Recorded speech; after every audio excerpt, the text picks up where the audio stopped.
Madame, monsieur, bonsoir et merci d'être avec nous. Bienvenue aux 20h. Qui sera le président du Sénat camerounais? Jusqu'ici, rien n'est dit de manière officielle, mais des spéculations vont bon train. Retour sur la mise en perspective dans les journaux camerounais parus ce jour. Et la page nécrologie de ce journal, c'est la mort de Moïse Banteke. Vous vous souvenez certainement de cet animateur en service à la FM 105. Il s'est éteint ce matin dans la ville de Douala. Un coup dur pour la grande famille de la communication. Voilà pour les manchettes, les détails dans un très court instant.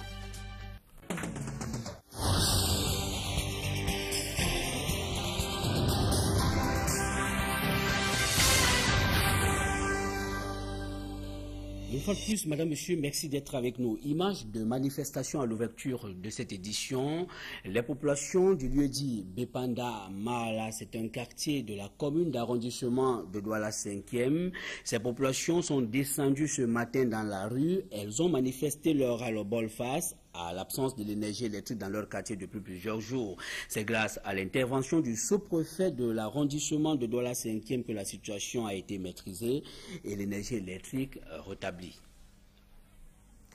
Dans l'élément qui va suivre, je vous propose d'écouter tour à tour un des manifestants dans ce quartier et à sa suite le sous-préfet de la commune d'arrondissement de Douala 5e, Jeannot Tamadjo, s'exprime au micro d'Equinox Télévision. Depuis dimanche passé à 9h30, ce quartier est dans le noir. Je suis élève fréquentant un collège de ce quartier. On n'a pas pu composer ni saisir les épreuves à cause d'une simple coupure. Et nous réclamons la lumière. Nous voulons que le sous-préfet et l'AESonnel font leurs travaux comme il se doit. Normal. Nous avons saisi les responsables AESonnel. Vous avez manifesté, mais j'ai dit honnêtement, on ne devait pas arriver à ce stade. Et ça, c'est le chef de quartier, les chefs de bloc qui doivent nous informer de ce que voilà les difficultés que nous avons. Voilà ce que nous devons faire. Soyez rassurés, les mesures sont en train d'être prises pour que rapidement la lumière soit rétablie dans votre quartier. Parce qu'on doit comprendre, et ça c'est une des préoccupations premières. Merci. Et toujours en rapport avec l'énergie électrique, notons que 2 poteaux électriques de haute tension tombent à Kondengui. Nous sommes à Yaoundé, la capitale politique du Cameroun. Le dispositif était dans un piteux état. L'incident a paralysé le circuit électrique et même le trafic routier. Des détails dans ce reportage signé Yannick Mbazoa. Les populations du quartier Kondengui viennent de frôler le pire avec la chute de ces 2 poteaux électriques de haute tension. Donc à 22h30, nous tous, nous étions encore là, éveillés, et puis il y a eu des incendies. Le poteau là, ça s'est bougé. Déjà que le poteau a bougé, c'est tombé, ça a emporté les autres poteaux avec la transformation, donc vous voyez. À première vue, c'est l'état désuet de ces 2 poteaux qui a été la cause de leur effondrement. Les poteaux sont pourris. Depuis des années, c'est pourri, il n'y a aucun poteau là qui résiste encore. Conséquence, un transformateur endommagé. À cela s'ajoutent d'autres dommages. Les activités, tout est mort dans la zone. Les voitures ne passent pas, vous voyez. Il n'y a pas de courant. On a supprimé toute la ligne. Depuis le matin, même, il est même quelle heure, ils n'ont même pas commencé les travaux. S'il est bien vrai que dès l'effondrement de ces 2 poteaux, les agents de AESonnel ont coupé le circuit électrique, notons tout de même qu'à notre départ des lieux, aux environs de 11h30, rien ne laissait prévoir une quelconque résolution de ce problème qui aurait pu causer des pertes en vies humaines. Et depuis ce matin, des tas d'ordures sont visibles ça et là dans quelques artères de la ville de Douala. C'est le cas dans l'arrondissement de Douala 1er selon des sources. Un blocage parti d'une revendication encore souterraine à Isakam, la société d'hygiène et de salubrité, expliquerait la présence de ces ordures. On parle de 5 jours de retard dans le paiement des salaires des agents en charge de la salubrité à Isakam. Nous y reviendrons. Le secteur agricole se porte mal dans la région de l'extrême nord du Cameroun.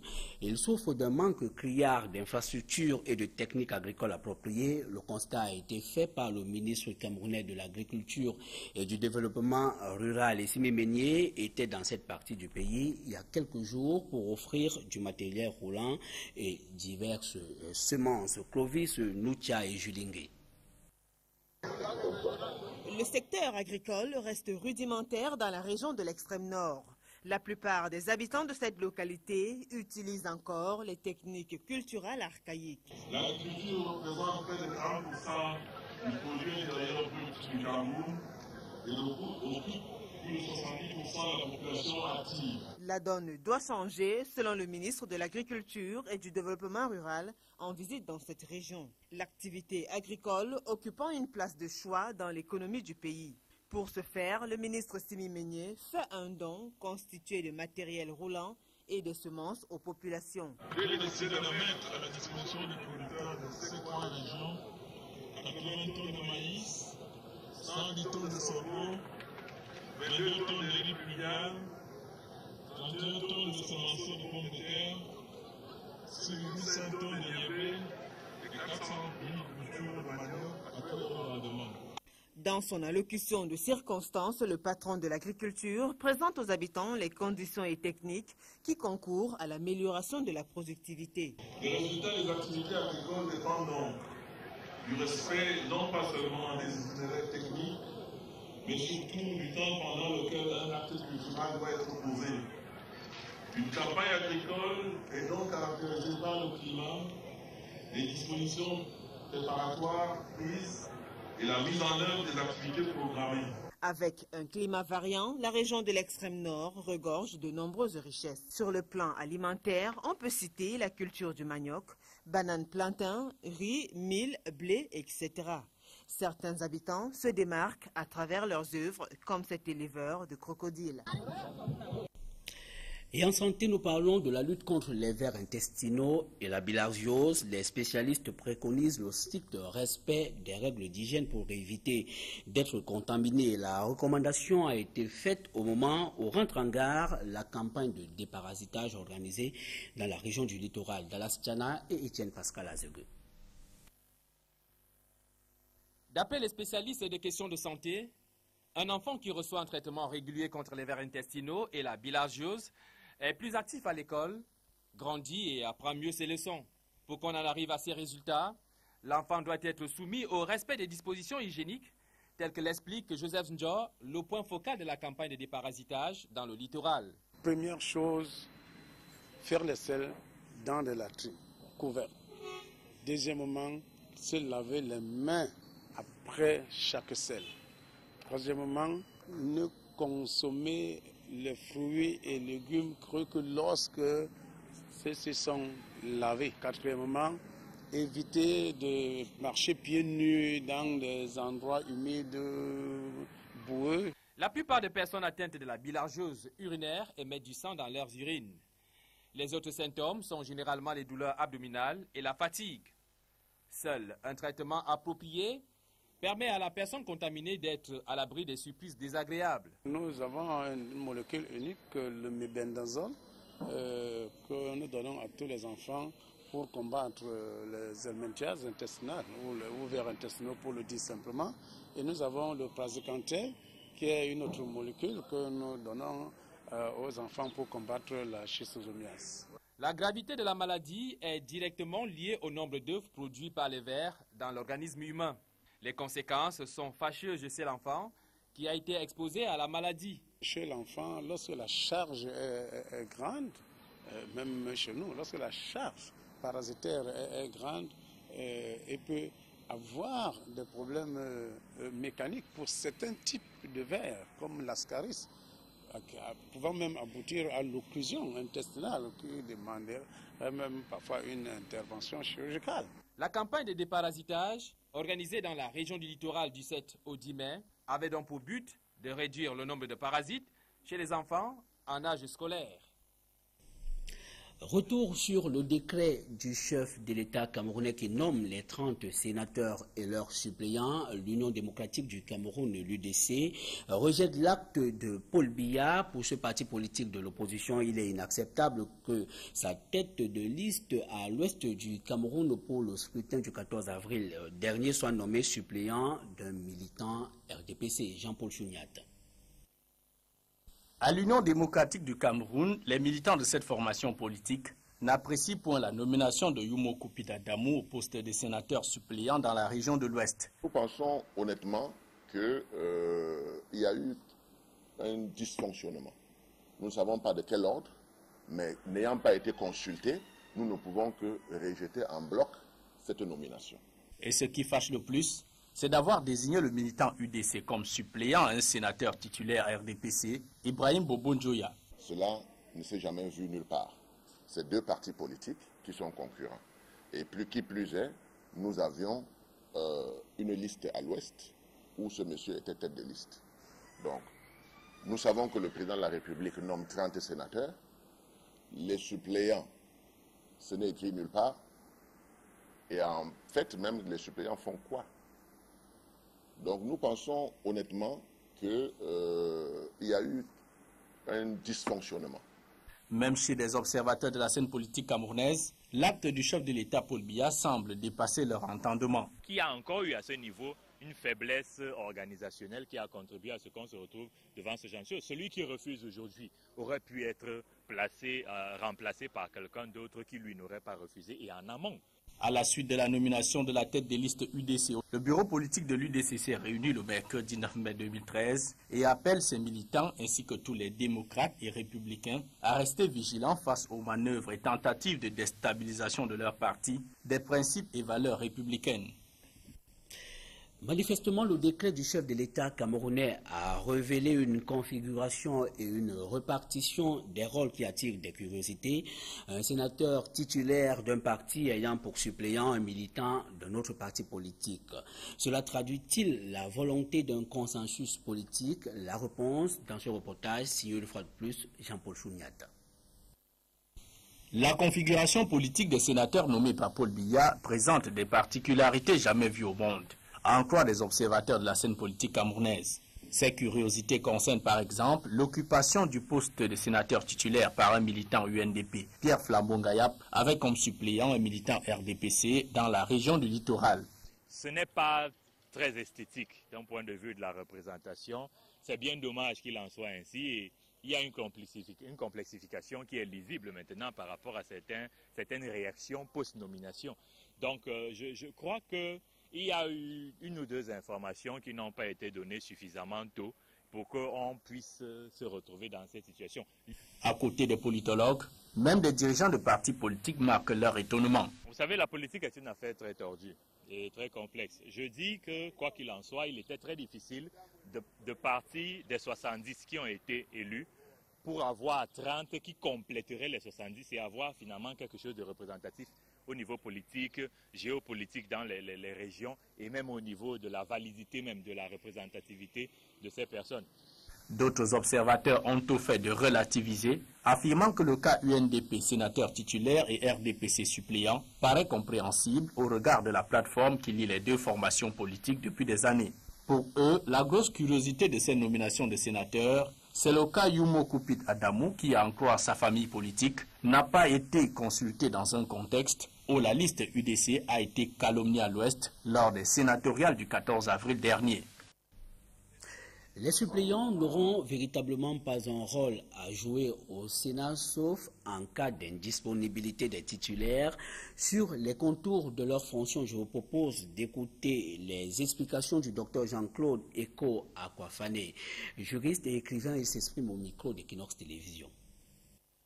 Les suppléants sont appelés, comme le nom l'indique, à remplacer, n'est-ce pas, les sénateurs titulaires dans certaines conditions fixées par le code électoral. Eh bien, le suppléant peut être appelé à siéger au Sénat jusqu'à la fin du mandat du sénateur titulaire dans tous les cas de vacances autres que le décès.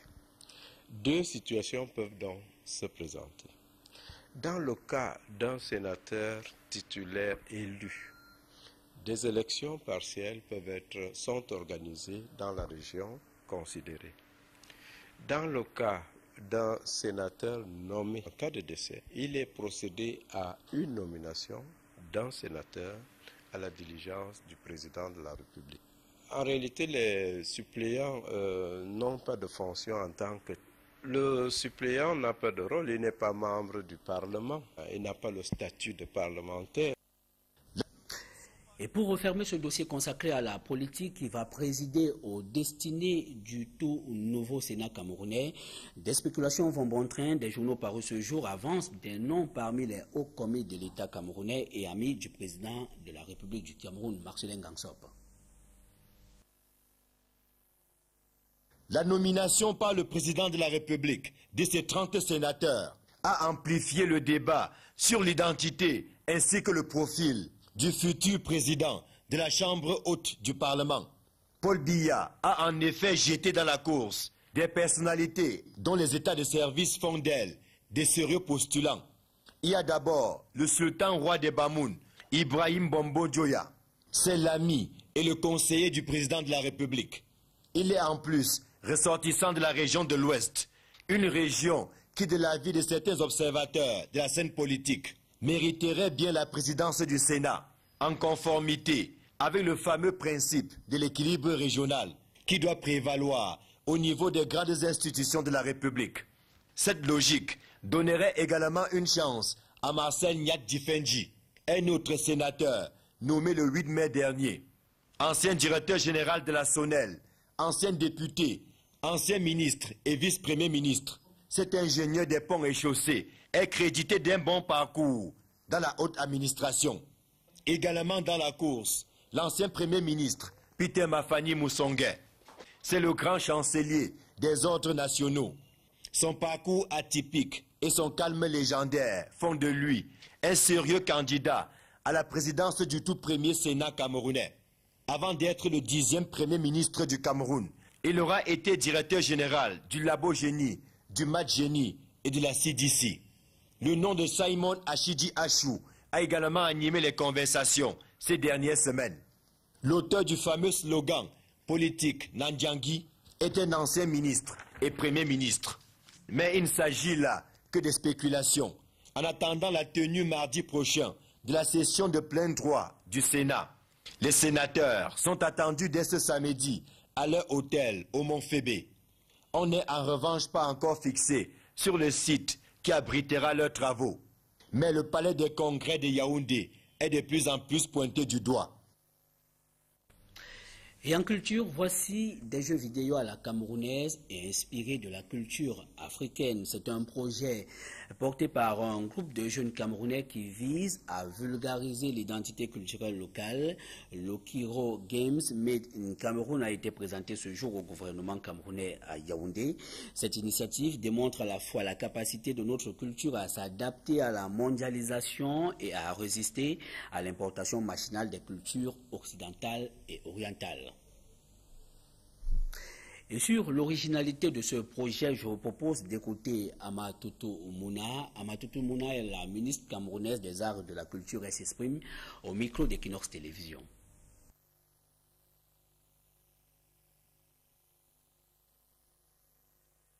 C'est un projet très important et aussi innovant.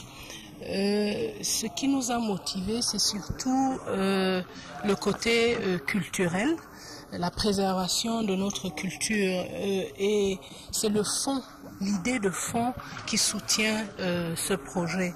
Il est assez difficile de promouvoir notre culture dans ce cadre de la mondialisation et pérenniser un certain nombre de choses. Et ce support de jeux vidéo nous le permet de manière très subtile, mais aussi très pérenne, de faire connaître la culture africaine et de la préserver.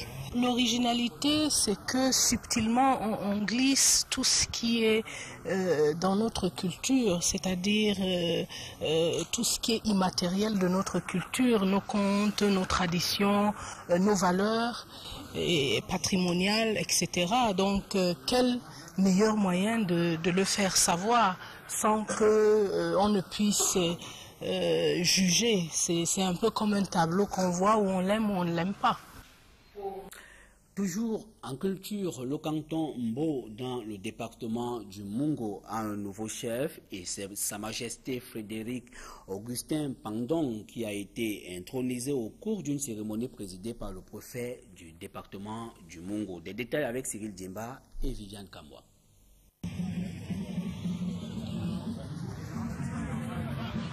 C'est une ambiance festive dans le canton Mbo du département du Mungo. Au centre de la cérémonie, l'intronisation du nouveau chef. Sa Majesté Frédéric Augustin Pandon vient d'être porté au trône. Je déclare officiellement installé dans ses fonctions de chef traditionnel de premier degré du canton Mbo, M. Pandon Augustin Frédéric. Les princesses Mbo lui apportent des présents, signes de soumission.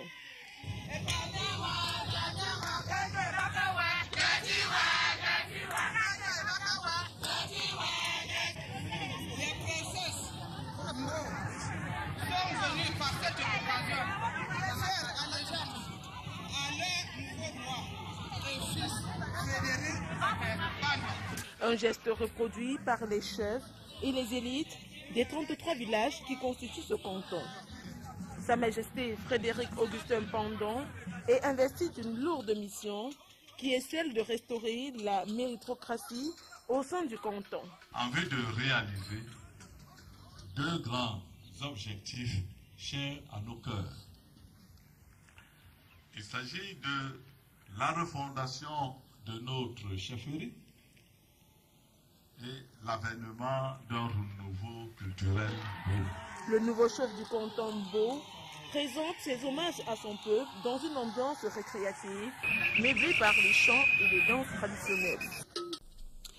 Et de la nécrologie pour refermer ce journal, Moïse Banteke, animateur à la FM 105 dans la ville de Douala, n'est plus. Cette vedette du micro est décédée depuis ce matin à la suite d'un malaise. Il s'est écroulé alors qu'il effectuait son footing quotidien selon des sources. Un coup dur pour toute la famille de la communication et surtout ses collègues à la station régionale de la CRTV du littoral. Jean-Johnny Mpek et Merveline Tapi. Voici la dernière apparition publique de Moïse Banteke. Nous sommes le 1er mai 2013 à la place de l'UDEAC de Douala. On ne le reverra plus jamais aussi plein de vigueur. Le célèbre animateur vient d'être brusquement arraché à la vie. Il était 6h45, comme il avait l'habitude tous les matins de faire son footing matinal. Il était avec des amis du quartier tous les matins. Et de chez lui à Bonapuiso jusqu'à la maison du parti, là où il s'est écoulé, ça faisait après 15 à 20 minutes de marche. Donc, dès qu'il s'est écoulé, les amis avec qui il était l'ont transporté dans un taxi pour l'amener juste à quelques mètres de l'hôpital militaire de Douala. Arrivé au niveau de l'hôpital militaire de Douala, les premiers soins ont été infligés à Moïse, mais là il était gentiment il était déjà dans le coma. Dès qu'on a fait appel au colonel en charge de l'hôpital militaire et qu'il est arrivé, il a constaté que son cas est très très grave. Immédiatement, il a demandé qu'on le déporte directement, qu'on le transfère directement du côté de l'hôpital général de Douala. C'est juste à l'entrée de l'hôpital général que Moïse Banteke a rendu l'âme. Il était 7h55 minutes. Un véritable choc pour ses collègues. Ils ont encore du mal à croire à la nouvelle de sa disparition. C'est un décès qui me laisse sans voix. Et il m'est très très difficile de trouver les mots pour parler du départ de Moïse, qui a été aussi brutal qu'inattendu. Pour la jeune génération des animateurs de la FM 105, Moïse Banteke était un modèle et aujourd'hui, il laisse un grand vide qui ne sera jamais comblé. On a perdu vraiment une des images fortes même de notre station. Puis, Moïse laisse également derrière le souvenir de quelqu'un d'assez humain franchement, c'est-à-dire quelqu'un qui avait de la peine à rester en colère pendant 24 heures. Donc c'était un père de famille. Son bureau, la porte 103, est fermé depuis ce matin. Désormais absent des studios, Moïse repose à la morgue de l'hôpital de la garnison militaire de Douala. Voilà, beaucoup de courage à toute la famille. Madame, Monsieur, c'est la fin de ce journal. C'est sur ce que nous mettons la clé sous le paillasson. Au nom de toute l'équipe, merci de nous avoir suivis. Restez connectés sur nos programmes. Excellent week-end.